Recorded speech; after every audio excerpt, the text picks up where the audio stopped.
오늘의 사연 지금 바로 시작해 볼게요. 사연 즐겨 듣고 있는 올해 30대 중반 되는 남자입니다. 군대를 전역하고 얼마 되지 않아서 곧바로 아르바이트를 시작한 오래전 어느 날이었습니다. 예전부터 일본에 가서 일식 유학을 하는 게 꿈이었거든요.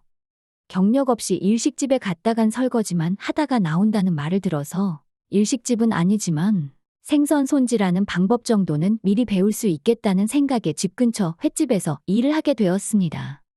물론 알바를 시작하자마자 생선 손질을 맡기진 않았겠죠.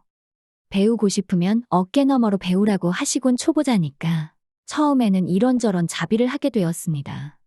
면접을 볼 때 사장이 아니고 실장님한테 봤는데 일을 시작한 지 몇 주 차가 됐는데도 사장님을 한 번도 본 적이 없어서 궁금해하다가 실장님에게 물어봤습니다. 실장님이 말해주길 사장님은 아침에만 잠깐 들르신다고 하고는 말을 아끼시길래 그래도 일을 시작한 직원인데 사장님께 한 번이라도 인사는 해야 하지 않나 싶어서 그날은 아침 일찍 일어나 오픈 준비가 한참인 가게 안으로 들어갔습니다. 문을 열고 들어가니 이모들과 앉아서 수다를 떨고 있는 사장님을 처음 봤는데 사장님이라고 부르기엔 너무나도 젊고 예쁜 사람이 앉아있길래 당황해서 인사도 똑바로 못하고 조금 버벅이고 말았습니다. 사장님은 당시 사업을 하던 남편과 동업자 몇 명을 끼고 수급만 해가는 이른바 바지사장이었습니다. 사장님은 저를 보더니 어머나, 이 젊은 오빠는 누구야? 라고 반응하며 저를 흘긋흘긋 위아래로 훑어보더라고요. 제 긴장을 풀어주려고 장난을 치는 줄 알았는데 지금 생각해보니 사장님이 저를 처음 봤을 때부터 관심이 있지 않았는가 싶네요. 우리 사장님은 저와 띠동갑인 나이인데도 불구하고 늘씬하기까지 한데다가 스타일까지 좋아서 그런지 도무지 12살 연상으로 보이지 않았습니다. 동네 지역유지라고 불리우는 남편의 재력으로 관리란 관리는 다 받고 본인도 자기가 예쁜 걸 알아서 그런지 그 젊어 보이는 미모와 탄탄한 몸매를 유지하기 위해 부단히 노력하는 것 같았어요. 사장님은 또래에 비해서 세련된 스타일과 미모보다도 엄청 부드러워 보이는 햇빛에 그을린 듯한 까무잡잡한 피부가 매력적이었습니다. 자연스럽게 타서 원래 까무잡잡하신가 보다 했는데 유난히 하얀 손등에 골프를 자주 치러 나가서 그런 걸 짐작할 수 있겠더라고요.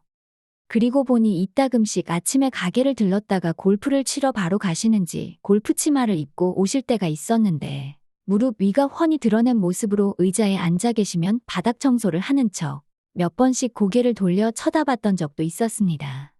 사장님은 키도 커서 각선미가 보통이 아니었어요. 사장님께 처음 인사를 드린 그날, 사장님이 저에게 약간 관심을 보였잖아요.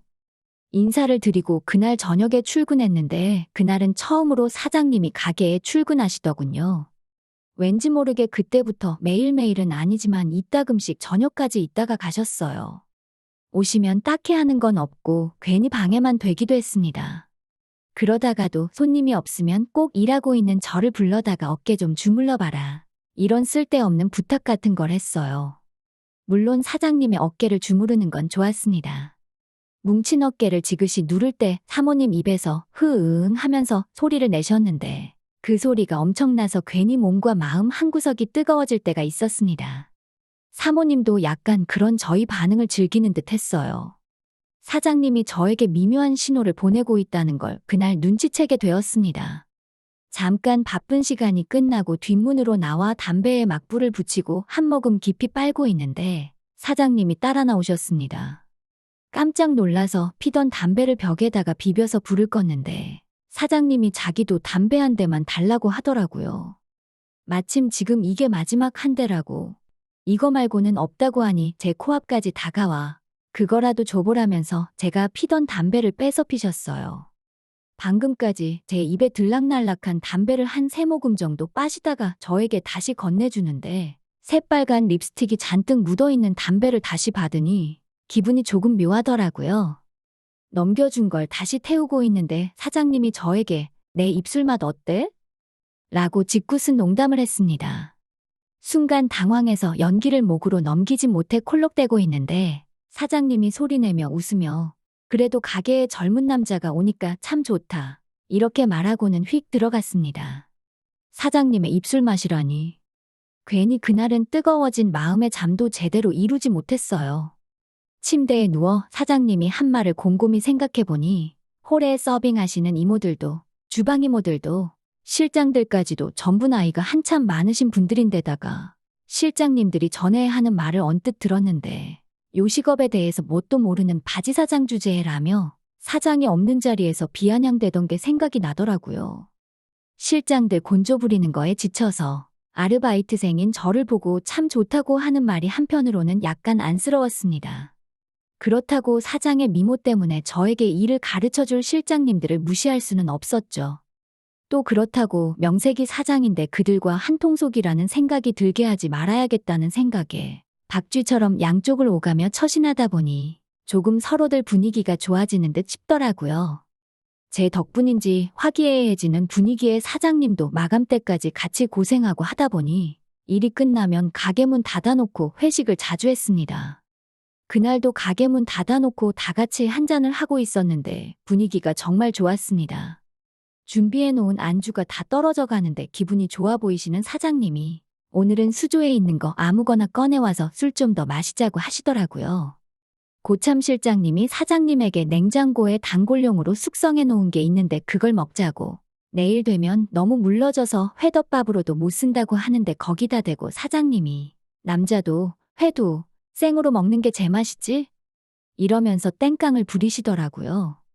생각지도 못한 여사장님 애교의 실장님들도 저도 서로 묘하게 눈치만 보면서 있었습니다.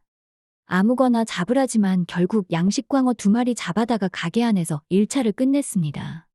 사장님은 기분이 그렇게나 좋은지 가게 오픈한 이래로 이렇게 재밌는 적은 없었다며 2차로 노래방에 가자고 박박 우기셔서 그렇게 2차를 가게 되었습니다. 횟집 근처 노래방에 가는데도 이미 다들 비틀거리는 모습이 모두 다 취한 것 같더라고요. 다들 취기가 잔뜩 올랐는데도 노래방에서 엄청나게 부어라 마셔라 하고 있었습니다. 사장님은 워낙에 기분이 좋았는지 약간 끈적한 반주가 깔린 노래가 흘러나올 때 실장님들과 번갈아 가면서 블루스를 추더라고요. 그러면서 고개를 제 쪽으로 계속 돌려가며 제 눈치를 보더라고요.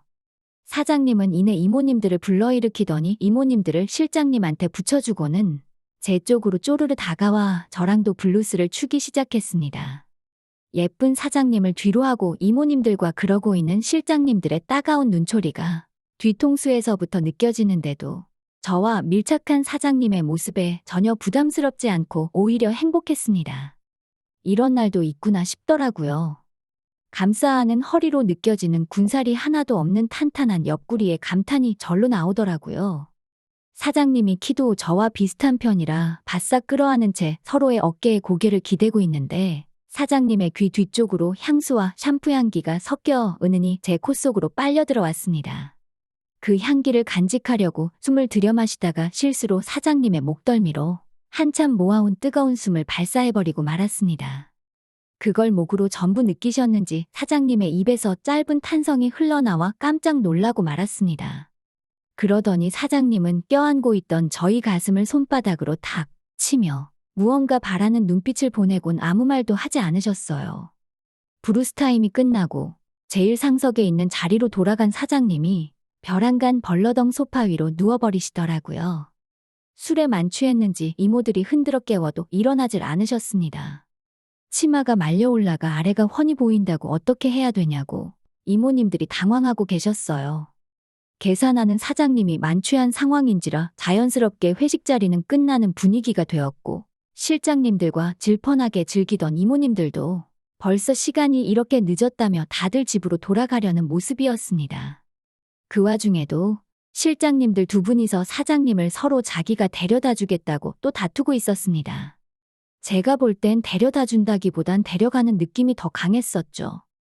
무슨 마음이었는지 저도 사장님을 데려다 주고 싶다고 실장님들에게 도전장을 내밀었습니다. 굉장히 언짢아하며 짜증내는 실장님들의 모습을 지켜보고 있던 이모님 한 분이 2사람을 뜯어말리며 어서 저에게 대리기사를 불러 사장님 좀 집에 모셔다 달라며 부탁을 하더라고요. 재밌는 건 그 이모님이 실장님 중 한 명과 그렇고 그런 관계라고 했는데 제가 직접 보진 않았으니까 그럴 수도 있다고 생각을 했습니다. 아무튼 사장님을 데리고 차에 타는데 밖에서 발을 동동 구르던 실장님들의 모습이 참 깨소금 맛이었습니다. 그래도 결국엔 이모님들과 서로 즐거운 시간을 즐기겠죠. 이어서 대리기사님이 오시고 사장님과 저는 뒷좌석에 앉았습니다. 술이 많이 취했는지 차에 타자마자 제 무릎을 베고 누우셔서는 집에 도착해서 기사님이 떠날 때까지 사장님은 꼼짝도 하지 않았습니다. 아무리 흔들어 깨워도 일어나질 않는 사장님 모습에 난감해하고 있는데 가방 안에 사장님 핸드폰이 눈에 들어왔습니다. 살짝 머리를 들어 가방을 베고 있게 만들고 차 밖으로 나와 남편분에게 전화를 걸었는데 받지를 않더라고요. 문자라도 하나 남겨두고 안에서 문을 잠그고 집으로 가려고 했는데 문자함에는 남편하고 주고받는 대화가 한 개도 없었습니다. 사장님의 전화번호부에는 남편 말고는 다른 사람의 전화번호는 저장도 되어 있지 않았습니다. 사람의 아쉬워하고 외로워하는 이유를 알겠더라고요. 사장님은 돈은 많지만 그 돈으로 외로움을 해결하기 힘든 그런 사람이었던 것 같습니다. 훔쳐보려던 것은 아닌데 사장님에 대한 많은 걸 알게 되니 이대로 돌아가면 안 될 것 같아 차 안으로 다시 들어가 받쳐놓은 가방을 빼고 다시 사장님에게 무릎 베개를 해주었습니다. 무릎 베개를 해주려 사장님의 뒤통수를 받쳐 목을 살짝 들어올렸는데 사장님이 술버릇인지 꼼지락대면서 제 위로 올라오더라고요. 몸을 거의 제 무릎 위로 전부 올려놓고는 제 몸 쪽으로 몸을 굴려 올라탔습니다. 군살 하나 없는 탄탄한 몸매가 맞닿은 사장님을 통해 몸길이 서로 느끼게 되었죠. 심지어 아까 제가 숨을 내뿜은 새하얀 목덜미가 다시 한번 제 코앞에 펼쳐져 있었습니다. 그렇게 종일 차 안에서 날이 밝을 때까지 몇 번이고 이성을 챙기며 버티고 있었습니다. 얼마 안 있어서 술이 조금 깨셨는지 사장님이 화들짝 놀라 자리에서 일어나시더라고요. 여태 자기가 제 무릎 위에서 이러고 있었냐고 물어보는데 맞다고 하니 저에게 약간 감동한 듯 해보였습니다. 이제 사장님도 일어났으니 집에 가려고 하는데 멀쩡해 보이던 사장님은 집까지 데려다 달라며 막무가내셨습니다. 어떻게 집까지 들어가냐고 되물었더니 어차피 집에 아무도 없다고 하셨습니다. 문이 열리자마자 사장님은 저를 뒤에서 껴안으셨고 적극적인 모습에 결국 그날은 출근을 하지 못했습니다. 그렇게 남편이 돌아오지 않는 여사장님의 집에서 뜨거운 시간을 보내게 되었습니다. 그 뒤로 몇 번씩 사장님과 시간을 자주 보내게 되었는데 회식날 사장님을 데려다 준 것에 앙심을 품은 실장님들의 유치한 괴롭힘에 견디기 힘들어서 저도 가게를 그만두게 되었습니다. 그만두고 나서는 사장님에게 전화도 몇 번이나 왔지만 유부녀라는 사실에 괜히 더 얽혔다가 좋은 꼴 못 볼 것 같아서 근처에는 얼씬도 하지 않았지만요. 외로운 사람에게 지나친 관심은 독이 될 수 있다는 생각에 멈추게 되었는데 이렇게 오랜 시간이 지난 후 제가 외롭게 되니 그때의 사장님의 마음을 좀 더 헤아릴 수 있게 된 것 같습니다. 지루한 이야기 끝까지 들어주셔서 감사합니다. 오늘의 사연은 여기까지네요. 긴 사연 끝까지 들어주셔서 감사합니다. 구독과 좋아요 잊지 말아주세요.